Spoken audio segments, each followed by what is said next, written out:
Hi Not Board Gamers, and welcome back to Not Board Gaming. I'm your host, I'm Mark. Well, it's been yet another UK Games Expo, and it was last weekend, it's Thursday now, so I'm kind of recovering. I had a bit of concrete after that, kind of recovering. I thought I'd drop you a video, let you know kind of what I picked up, the games that I saw, the people that I spoke to, what I think you should be looking out for, and just a general overview on the convention itself. So obviously it's the UK's largest board game exhibition convention, and it generally runs on the last weekend in May every year, so it's for the public, it's from Friday through to Sunday, but if you have a press preview, you can go, a press pass, you can go on the Thursday night and do the kind of the press preview, which is what I did. Met loads of people there that I generally see either once or twice a year, or sometimes just once a year, and in some cases I see them kind of every other year as well.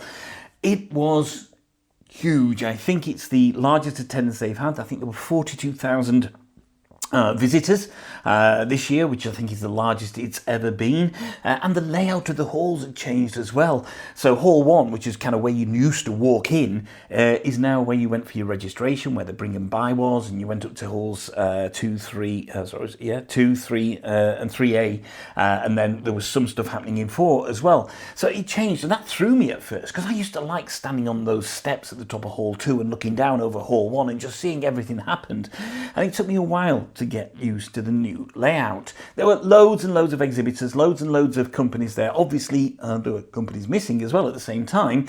And there were, I'd say it was around about, I don't know, maybe 70% board game companies, 60-70% board game companies, 10 to 15% kind of RPG companies, and then a lot of kind of dice, t-shirt, board game adjacent and adjunct retailers there. So quite a large number of those, but there were still plenty of board games to see. So as I say, went on the Thursday night. I drove down. I had Mike Dennis in my car from Ready Steady Play. He lives kind of 3 or 4 miles away from where I do, and I got to my hotel, checked in, headed out to the press preview, bumped into straight away the guys from whose turn is it anyway? So JP and Adrian, etc., and the people from there, which was great. And then went into the press preview, walking around. I mean, who can I tell you that I saw for the first time ever? I met Liz Davidson as well from Beyond Solitaire. It was great to meet up with Liz. Ricky Royal was there because he was there with the guys from Old King's Crown. He designed the solo mode for it. Met up with Alex Radcliffe from Board Game Co., Paul Grogan, and my new best friend as well, who is Asaf Hirsch from EZ Board Games, or EZ Board Games, depending where you are. Fantastic channel, really growing in popularity. Absolutely stunning guy. We absolutely got on like a house on fire. It's like we'd always known each other, and I think that's the beauty about, kind of board games. You've got like-minded people, and you may interact with somebody online or whatever for a long time, and when you meet them, it's just like you're going straight into, the last time you saw them was last week, basically, and you just had a great laugh. So I absolutely adore Asaf, and go and check out his channel, EZ Board Games. It's growing in popularity. I think it's about 4,000 subs, and he's just making the jump to go content creator full time. So really great to support that guy. So anyway, on to the press preview. So the press preview is the event where kind of publishers show off what they're going to be showing at the show. There's some new games. There's some games that have been around for a while. So it's a great way to kind of go around and just meet publishers and just have a word with them about kind of these games before the hustle and bustle of the show itself. First person I met was Paul Allen. Paul Allen used to be with Stone Sword Games. So I've known Paul for quite a while. He's now left and he's set up his own company called Anarchy 54, and they're doing some kind of small box games, small box card game, should I say. And the first game I saw from them was a game called House of Cards, which I think is based on war. So they've given me a copy, not played it yet, because of course it requires multiple people. So I'll play that at some point when I meet up with people in the next week or so. But really good to see him kind of flourishing with a new business. Complete departure from kind of the big box games of Senjutsu and Terraria, etc., and moving into something that he can really enjoy there. So that is Anarchy 54. Go and check them out. I think their games are like £12 each or something like that. So ideal kind of games to go and pick up. Sorry, I'm going to keep looking at my phone because that's where all my pictures are, and that tells me a chronological order of where things are. Then I bumped into Richard Davis from Dark Frontier Games. Previewed one of their games a few years ago called, I think, what's it called? I've got it down here. It's called Outbreak. It's a zombie type game. So he was there with some of their new games. They've got Escape from Mars, which is like a space-based game, which looks really good. They've got one called Ninjaki, which is like a Japanese game, and yeah, they've got some really good ideas coming. They've got a little small tin game as well, which is like an adventure, like a Helm, what's it called, Iron Helm, but like that, which is a dungeon crawler in a tin, which looks fantastic. Those games are coming out to kind of Kickstarter soon. Then I went and spoke to Bastian from Oathsworn, the guys that did Oathsworn. I want to say Oathborn. It probably is Oathsworn Games, yeah. And I saw the latest version of Avalon there. Now, unfortunately, there's no solo mode for Avalon, but it does look absolutely stunning as well. And I'm really looking forward. I know a couple of content creators I know are going to get copies of this when it gets released. So I'm looking forward to kind of meeting up with them and playing Avalon because it looks like my kind of game and it does look utterly stunning. Then I walked over to Paverson Games. So Dave Beck. Now we know Dave Beck, Distilled, etc. Obviously Luthier, which I'll come to in a bit. But they were showing a final copy of Luthier off. But they also talked about a couple of new Kickstarters they've got coming. One of them is the Cocktails expansion for Distilled, which looks fantastic. It adds more to the game. So you get, if you know Distilled, you get a washback where you can do stuff. This gives you 2 washbacks. It gives you cocktails you can mix. It gives you renown that you can do. It gives another layer of depth. Well, it's not necessarily massive complexity, but another layer of depth to Distill, which I think a lot of people really want from Distill. I know, there are people out there that Distill doesn't work for them, mainly because of how you, the kind of card shedding mechanism that you do when you make a drink. I really like that. I like that element of randomness in there. But this gives you more depth and more reasons to play Distilled. And I say it's called Cocktails, that.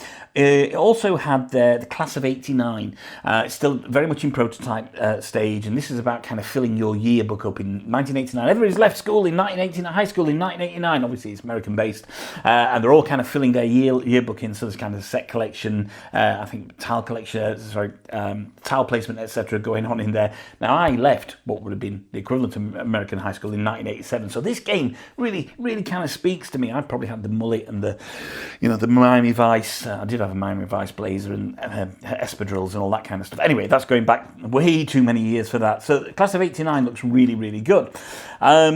Then I looked at a game which was called, let me tell you in a second, The Thinning Veil, which is this, again, a kind of adventure game. And I say a game, it's more a series of games all based in the same kind of grim, dark world. Looks really interesting. I think it's coming back to Kickstarter soon. Not too sure if the first campaign funded. I can't remember if they said it did, but it's coming back to Kickstarter soon, and they've got a number of games based on that. And most of them look interesting. Then there was a game called The Last Week of Summer, and it's set in the 80s, and it's a game with lots of mini games. It's got a solo mode in there, etc. Looks kind of fun. Obviously got very much 80s vibe, and 80s in the summer seems to be, de rigueur at the moment, which is great. It's my heyday, the 80s in the summer. It's when I kind of, had the most fun, if you like. Don't tell my wife that. So that looks good. A little new publisher there coming out with that. Then I met up with the guys from Eerie Idle Games and picked up my review copy of Old King's Crown.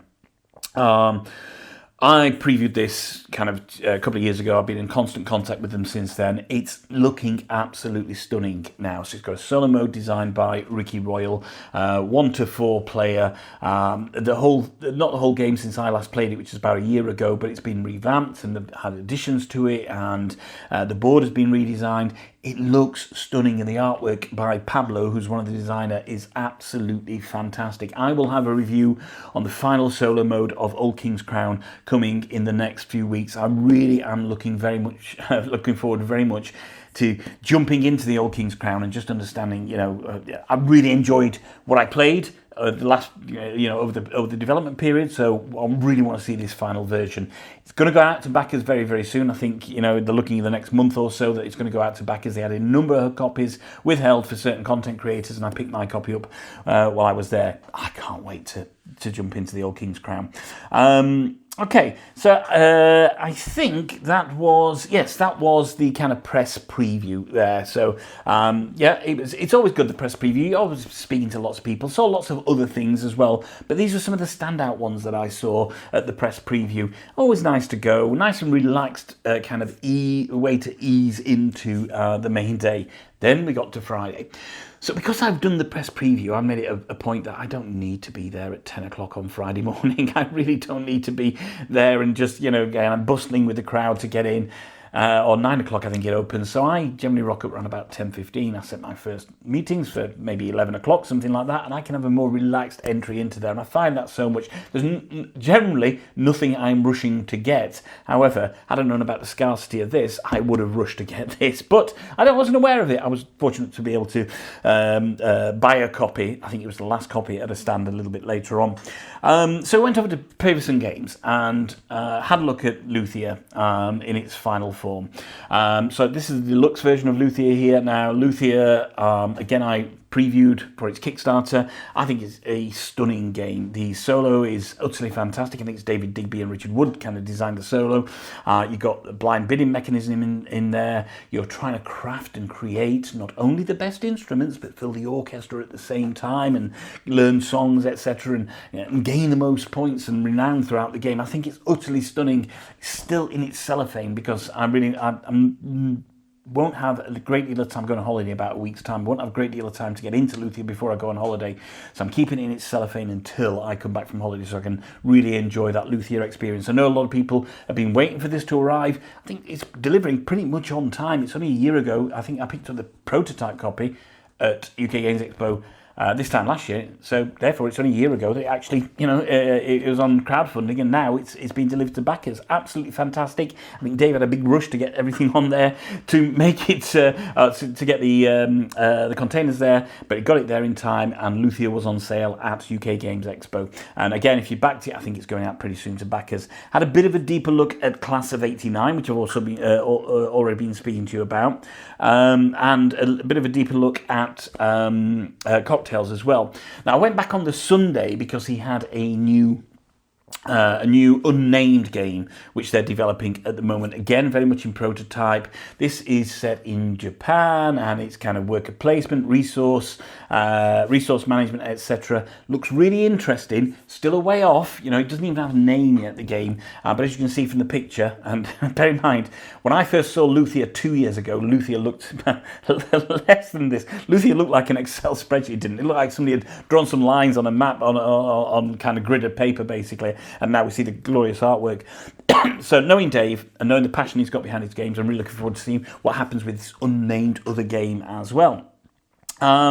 Then I went over to Mindclash, said hello to the guys at Mindclash. Not masses of new stuff on show from them at the moment. Of course, they've got games coming out later this year. Got Perseverance 3 and 4 coming out later this year. Revenant was there, so the kind of latest iteration of Revenant. I know that obviously achieved its crowdfunding goal as well. And they showed you what the kind of deluxe version, or the whatever it's called, of Tricerion, which is one of my favourite games, looks like as well. You could see copies of Ironwood absolutely everywhere throughout the convention. Then I went over, where did I go? Over to Mighty Boards, where I had a chat from Evelyn at Mighty Boards and had a look at the new expansion that's coming for Fate Forge. If you haven't played Fate Forge, you need to check out Fate Forge. It is, I think it exceeded most people's expectations. It's a fantastic dungeon crawler. It is an app-based, but when you play it, you'll understand why it's app-based as well, because the app retains a lot of information and shapes your campaign as you go on. So they have a new a new expansion, which is on Kickstarter at the moment for that, called Kin of the Wild. And as you can see, it's more Fate Forge. It adds creatures or pets into there, etc. Looks really, really, really, really good. So if you like Fate Forge, then you need to go and check out that. Then I wandered over to Paperfork Games. Obviously, they had some Terraria there. Terraria backed very successfully last year, or funded very successfully last year. It's now looking fantastic. They've got some game trays, they've got a big map there, etc. And one of the kind of a popular game at the con, an unknown popular game at the con, is a game called Fathom. No single solo player mode there, which looked really interesting. You've got these kind of round play mats, you've got radar on there, etc. And you're kind of scanning things, and it looked really, really good. A lot of people really enjoying Fathom from Paper Fort Games there. Quick stop by at Chaosium Inc. just to look at the latest version of Horror on the Orient Express, which again I previewed. Adam Krupinski, one of my favourite designers, which back last year, that's inching ever so close now to becoming a reality for people, to going out to backers, I think. I first played that at Gen Con in August, what year were we in, 25, 24, 23. Then I played it last year when they sent me the prototype, and now with this latest version, as you can see, it's coming along even further. Really, really like Horror on the Orient Express. It's a really thematic kind of crisis management with deduction in there as well, and how the deduction work is really good.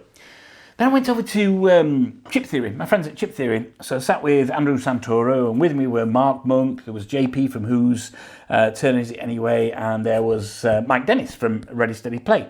Had a look at a new card game that's coming from, is it their Neon, what's their studio called? Neon something or other. The game is called Neon Rain, but there's a Neon Nights, that's it. There's their kind of sub-studio, which kind of, heavily linked with Manic Tremblay. And I had a look at a new card game, which is Fight 5, which again is a war-based card game. So there were 5 of us playing this. You can play it with less than 5. Really quick, easy game to learn, massive amounts of fun, great neon cards as well, and a little bit cutthroat. It really was a little bit cutthroat. I think no surprise, Andrew Santoro won, but Mark Monk from Ninja Geek Games, ever the hustler, came close second, I believe. Then we sat down and we played a 4-player game, the final version of Roth. Now again, I previewed Roth about a year ago. That's currently going out to backers right now. They had no copies on sale there because they wanted stuff to go out to backers. So it's currently going out to backers right now. Played a 4-player game. Now, bear in mind, 2 of the people had not played it before. I played it a number of times. Mike Dennis had played it with me a couple of times, but Mark and JP hadn't played it before. And we played a full game 4-player in around about 75, 80 minutes. Fantastic experience. I know that the solo's been altered since I kind of previewed it. I've not played the final solo version, but in terms of a game that is convention brilliant, then Roth is there. We were all kind of vying for position, and at the end, Manny Tremblay, the designer, had been watching us, and he said, I had so much fun watching you guys play that and how that panned out. We all had different strategies, asymmetrical factions, and the scoring was very, very tight at the end of it as well. Absolutely phenomenal game. If you're looking for this kind of area control combat game where you can put your troops out there and you can use special powers, and you've got some dice drafting in there as well, then, and the wonderful neon colours, then you need to seek out Roth, and that's WROTH, because it was absolutely fantastic. All 4 of us had an amazing time playing Roth. Then, what happened then? I'm still going past my Roth pictures at the moment. Then I went to see something I really can't remember taking a photograph of at all, but it's something in development phase. It's Dying Light. There we go. So then I went over to Glass Cannon Unplugged. I love Glass Cannon Unplugged. Spoke to Jakob, the CEO there. We talked about my Apex review, so one of the things they gave me, which is not on the table because it's upstairs in my games room set up, is just some more stuff for Apex Legends, which I obviously did a review on last week, and I think is fantastic. Not for everybody, but I think it's fantastic, so got some more stuff for that. Had a look at the latest iteration of Dying Light, which is really coming on. Again, previewed it about a year or so ago. Pretty much like Apex Legends, it's got the kind of 3D structures as well, so you're building up this 3D representation. You've got the hordes of zombies coming at you. That's looking really, really smart there. Also had a look at, although it wasn't for playing, had a look at Don't Starve, which is coming to Kickstarter, I think, later this year. That looks really interesting. I played it last year, and there was a bit too much. There was a bit too many tiles, a bit too much going on. He said it's been streamlined since then. So Jakob said they're going to send me a preview copy of that. So look out for a Don't Starve preview later this year. Then it was off to Open Gaming. Fantastic. Played some games of Flip 7, and then we played a game that somebody brought along called Astrominers, which was an 8-round kind of space-based Euro. Yeah, didn't like it. I got really tired by about round 3. We've been playing it about an hour and a half at round 3, so there was still at least 2 hours to go, if not longer. And it was gone midnight at this point, and I was like, yeah, okay, thanks guys, I'm out. Apparently they played until round 6, and it was about 1 o'clock at that point, and then they called it at that. Not a great game, Astrominers. Always good to try new games, but it was just the same thing round after round, basically. So that wasn't for sale at the show. That was a Kickstarter that somebody got. Then I went and saw Raybox Games. So Raybox, who did Escape from Stalingrad Z, so a zombie-based kind of game. They got a new one coming out. I think it's called, I can't remember what it's called, Arena Battle 1, but that's not it. I think it's Project Reese. And again, it's a zombie-based game. Now, as you can see from the pictures, they had kind of a full 3D diorama going on where they were shifting things around. The real game is kind of, a map where you've got tokens on there, you're pushing it around, and you're moving around. Again, a World War II zombie crisis management game, played relatively fun. Nothing I disliked about it. I just don't know if it's a game that would have longevity for me, but if it's not your jam, and if you're wanting to kind of pimp it out and get all of the, make your own 3D diorama, you can have an absolutely fantastic time, because at that point it feels a bit like a miniatures game crossed with a board game. So that was fun. Mark Monk demoed that to me. Then I went over to the Asmodee stand. I didn't get a game of this, but they had a super huge version of, is it Battle for Hoth or Battle of Hoth, the new Star Wars game that's coming from them, I think in August. It's available for pre-order now, which is based on Memoir 44. Didn't get a game. It's obviously two opposing forces that are going there. You've got AT-ATs, you've got snow speeders, etc. Looked really fun. It looked like it's going to be, again, one of those games where you're just going to have a blast playing it, not too deep, but lots of kind of tactical strategy going on as you play it. And having seen the big version there was really a lot of fun.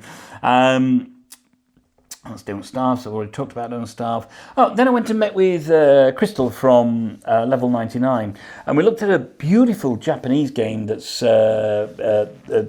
been obviously converted to English and been coming to crowdfunding from Level 99, called Compia. The artwork is utterly stunning, and again, a bit like King's Crown. I think that the designer here is also the artist here as well.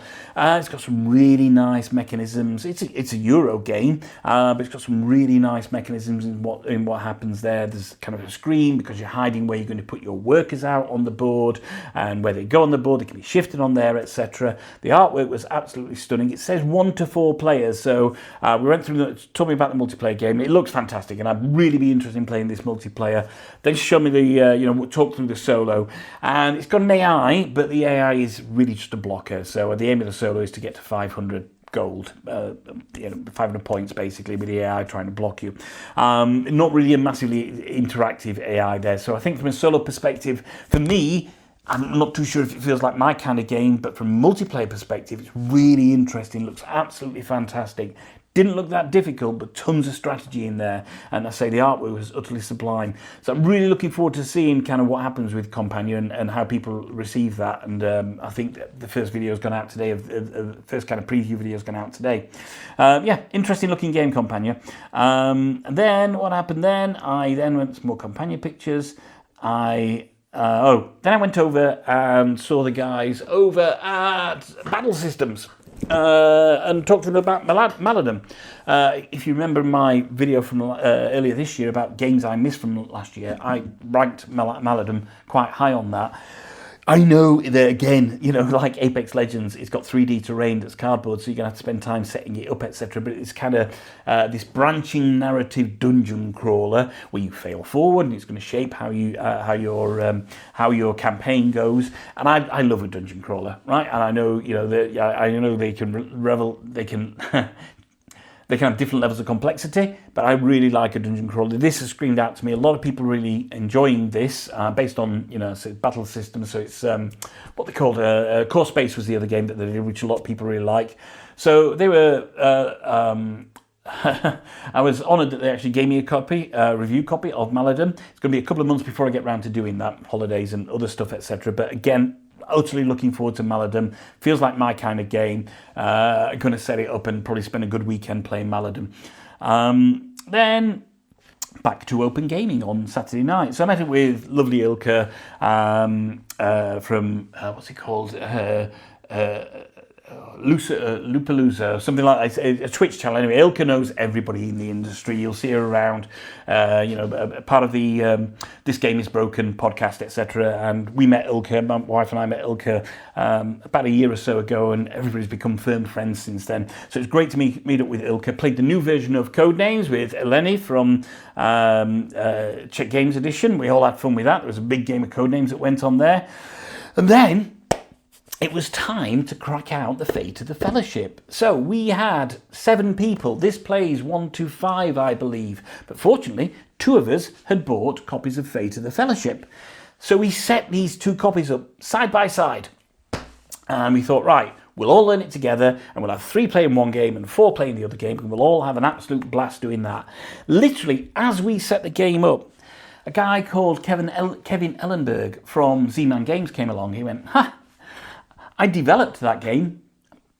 Do you want me to teach you? So we had Kevin, who's the developer of the game, simultaneously teaching two tables how to play Fate of the Fellowship, and he sat on the table with me, with Mike, and with Dimitris, and taught the other table at the same time, and he played with us, and it was just an utterly fantastic experience. Now, if you don't know anything about Fate of the Fellowship, it is obviously a Lord of the Rings game, designed by Matt Leacock, based on the pandemic system. Now, I'm not the world's biggest pandemic fan. I've only played the base game, I don't know, maybe 3 times in total.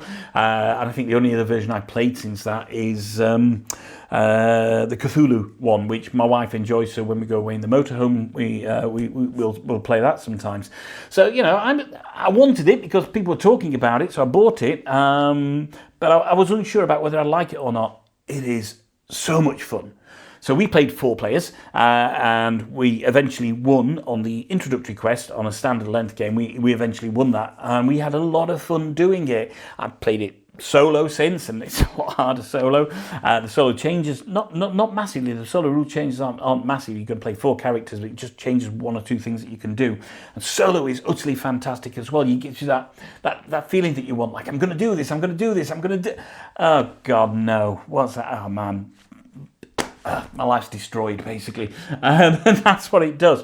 So thematically integrated. Mike Dennis, who played with me, he's a huge Lord of the Rings nerd, so he knows loads about Lord of the Rings, and he was having a blast kind of understanding where things fit in. I think there's a bit of artistic license here, but honestly, I cannot recommend it highly enough. If you like this kind of crisis management game, if you like Lord of the Rings, then you're going to have an absolute blast playing it. We had so much fun. I really want to thank Kevin from Z-Man and Z-Man Games themselves for having Kevin there, because that was a truly unique and fantastic learning experience for us. So when I eventually left the open gaming at around about 2:30, and then had a 20-minute walk back to my hotel, I was absolutely shattered, but happy in the best way. So then it was time for the Sunday, a little bit less on Sunday. It's generally just a case of going around and saying goodbye to people and what have you. But I did happen upon, I'd missed it all convention, the Tomb Raider game, which I think is solo only, so it's strange. It's not that I missed it, the stand was kind of full, etc. It looks fun. It looks... I'm sure it's very, very different, but if you remember Green Hell, the board game, which came to Kickstarter a few years ago, I previewed it, and I think it funded, and then I think they've just absconded with the money, so I apologise to anybody that did that. I'm not saying these guys are going to do that, not at all. This is a very well-received game. It looks like it's very well designed. It just, in its design, it reminded me a little bit of Green Hell. It's not. It's very different. And as I was looking at it, I was thinking, yeah, I'm kind of interested, but am I interested enough to play it? People were fawning over it. People were absolutely loving it, and that's great. I just don't know if it felt like the kind of game that I would want to play. And isn't that strange? You can just sometimes tell by looking at a game and just hearing a few words and thinking, yeah, I'm sure it's very good for people that like it, but that's probably one that's not going to work for me. And that's okay. That's absolutely fine. I'm not saying it was a disappointment by any stretch of the imagination, but it was just something that, I thought, yeah, maybe not for me. So that was it. Said goodbye to a few people, drove home, got ill on the way home, was ridiculously ill Sunday night, was laid up in bed all day Monday, shivering, aching, doing teams in between teams calls for work. Unfortunately, I'm on a big project, couldn't take any time off work. I was having to sleep because I had fever dreams and everything. Feeling better now. My voice is still not 100%. Feeling better now, but one of the casualties of Concrud. And that was my UK Games Expo. Those are the things I saw. These are the games that I got from UK Games Expo. Con overall, very warm. It's a nice weekend, thankfully. Very, very busy. The new layout took me a while to get used to. I think they published recently this week that there was, it's got the same number of exhibitors as something like Gen Con. I think that's a bit of a misguided statistic because, say, there were a very large portion of people selling board game adjacent and adjunct stuff, your dice, your mugs, your sparkly things, and the t-shirts. There's a place for these things, absolutely, and people want to buy them at board game conventions. No problem with that being there. I think the tariffs potentially had an impact on some potential visitors from America as well. I know one publisher I spoke about said, we were going to come, but then we realised that in terms of the discussions we were going to have, it was probably going to be a lot of tariff-based discussions and not genuine kind of, productive discussions. So I absolutely get why potentially some of the big publishers weren't there. There weren't lots of massive releases as well. I think Fate of the Fellowship was a huge release. I think Luthier was a huge release. This was in really limited quantity though, so if you'd got a copy, you were really, really lucky there. Paul Grogan was demoing the new version of Trismegistus. I didn't get to play it. Paul's a very busy man, and I like to, when there's certain games that you think at a convention, I don't want to take up somebody else's space to go in there because I'm in a fortunate position. Obviously, that sometimes publishers reach out and ask you to cover games, so that's okay. But I say, I think there's potentially some tweaks to be made for next year in terms of the layout. Maybe it wasn't to my liking. Some people really liked it. It wasn't to my liking. Maybe who is exhibiting as well. I get it. They've got to fill it up. It costs a lot of money to put the show on. Got to fill it up. But it just felt like there was an abundance of board game adjunct and adjacent stuff rather than actual board game stuff. However, it's always a fantastic convention. There's loads going on, even if you're not just there for the board games. There's loads of live events, loads of talks, loads of special events going on. So there's always lots and lots of fun to have at UK Games Expo. I had a great time. I was absolutely shattered and obviously ill by the end of it. Would I go again? Absolutely I would. Of course I would. I'll be going every single year. It's about 90 minutes from my house. I just don't know, depending on how it goes, as to whether I'd go for the full 3 days in the future. And I think maybe if I went Thursday to Saturday and left on Saturday night, the only thing I'm missing out on there is open gaming on Saturday night. But that's fine. I don't drink a lot, so if I open gamed on the Saturday night and I just drove home at 2:30, I'd be in bed by 4 o'clock at home. And still late, but whatever. But no, had a great time. Great to meet up with everybody. Really great to see, people that I talked to online, lots of people that either I've spoken to online or either watched the channel or I've never spoken to before and just came up and said hello. I say lots of people, there were half a dozen, but it's lots to a content creator like me, and great to meet up with publishers and content creators. So there we go. That's what I got, what you should be looking out for from UK Games Expo. My thoughts on the expo itself. Want to go? Yeah, highly recommended, with caveats. Know what you're going in for. It's a long kind of 3 days. It can be hot, and you probably want to check out the publishers as well before you go, just to see if there's anything there that grabs you. Hopefully next year we'll have some bigger releases. I think there'll be more bigger releases next year. I'm sure there'll be more bigger releases, and certainly speaking to some publishers come Gen Con and Nest, and we'll see some rather large releases there as well. So there we go. Thank you very much for watching. My name's Mark. This is Not Board Gaming. Don't forget to like and subscribe to the channel. Check out my other videos, and one final thought, if you can't find anyone else to play with, then there's nothing wrong with playing with yourselves. Until next time, bye-bye.